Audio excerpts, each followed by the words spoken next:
Hello and welcome to another update video about Bitcoin.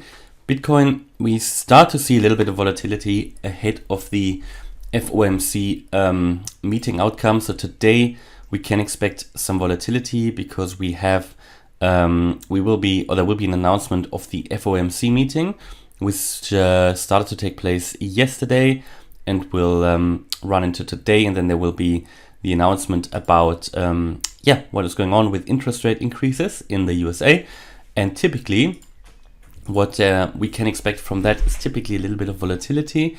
We've seen that the last few times as well. There was a little bit of volatility either before or after the announcement. So I do expect here some volatility today, shortly before the outcome will be announced.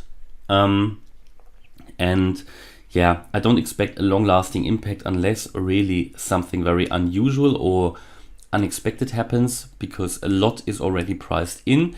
The market expectations are already priced into the chart. So in the last few weeks, a lot of these expectations, have already found their way into the charts. But nevertheless, we would expect some volatility. That is typically what is happening here. So Bitcoin above 39K again. We have seen a little bit of volatility here in the last few hours. But basically we had a fake out. So I wouldn't interpret too much into this. We had a fake out, and that is typically a rather bearish sign, because you can see the long wick to the upside and you can see that volume, but you can see the even bigger selling volume down here. So it's a pin bar, which is not bullish. So we broke here this 39.7K level that we talked about on the Bitcoin chart. We broke at the same time this, is it the 20-day moving average coming down here? No, the 50-day moving average, that was broken as well. 50-day moving average is sitting here around 40,100.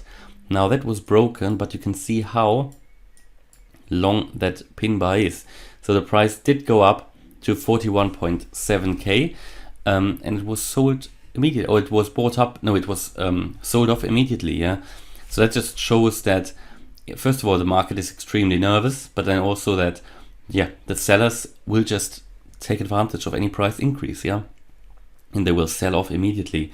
So that is quite interesting. I mean, we talked about as soon as the price is breaking 39.7K, which it did, then you can expect quite a big move to the upside. But in this case, it did happen. We saw quite a bit of a move, but it could not manifest there. It just broke again below that trend line, and all of that happened within a couple of hours. You can see that.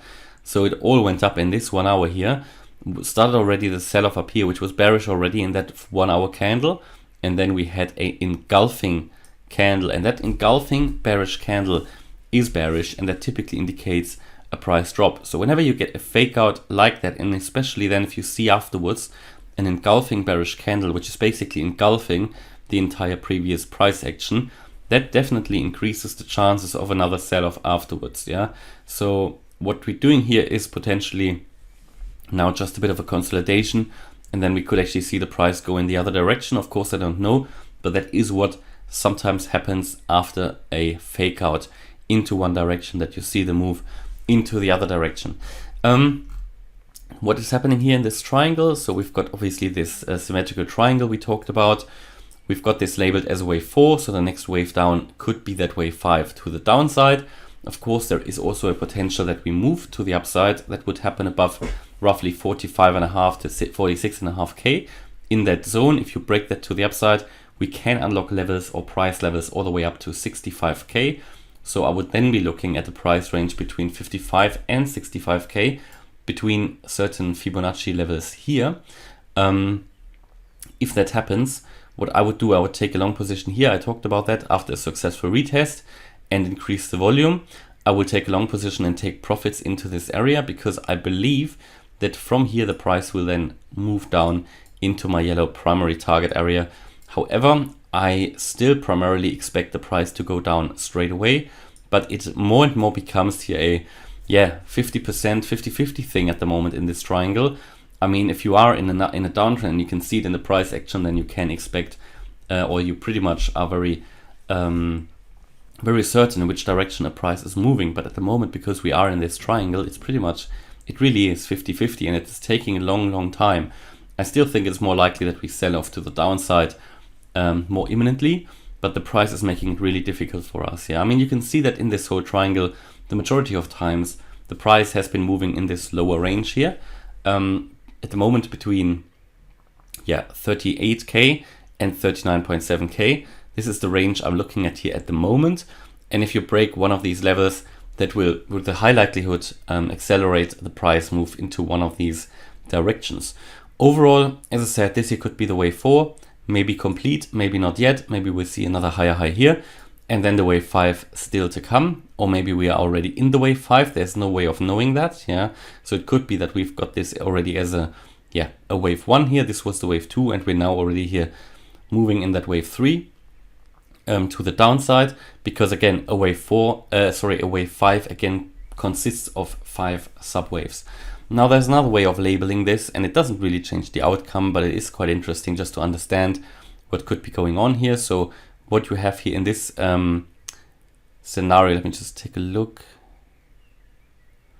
Yeah, so we would have here, because we're coming from above, we would be able to label this as a triangle. So we would have here our wave A, similar to what I've shown you on the Ethereum chart. Yeah, B, C, this would be the D. Then we can expect another wave E, and after we see this wave E play out, we could see that move to the downside. So you typically exit the triangle to the opposite side of the wave E. So what does that mean? So first of all, I showed you that already in the last few days on the Ethereum video. Ethereum is moving also in a triangle, not such a huge triangle, but also here we can possibly label the Ethereum triangle with an ABCDE pattern, which typically takes place in a wave 4. Yeah, so that would work well together. And if you look at it like that, it would indicate that opposite of the wave E, we would exit that triangle. Now, I'm not sure if that is going to play out, but it's certainly a possibility. And what you would expect in this scenario is that the wave E would have to come higher once more. Yeah, so with this scenario, we would actually expect the price to reach once more the 45.5k, find resistance there, and then sell off to the downside. But only if it does that, only then we have this particular wave pattern here. In the end, it doesn't really change anything from my primary expectation. It actually confirms that. But to do that, we need that next move up, and then we can expect afterwards a sell-off to the downside. Again, that could take another few weeks or whatever. But certainly we can expect some volatility today, so be prepared for that. Don't expect something sustainable, but we saw it very often also when the CPI data is released, that you see a couple of hours of volatility and then pretty much it's all back to square one. So a lot of bots are involved there, a lot of short-term trading. So yeah, just be aware of that and don't panic. And that is my view here on Bitcoin today. Hopefully you liked the update. If you did, please hit the like button, subscribe, and leave a comment. And if you really like the content, then check out the channel membership, where you can get access to the Discord server, the Telegram live chat, and the weekly live stream. Thanks a lot for watching. Bye bye.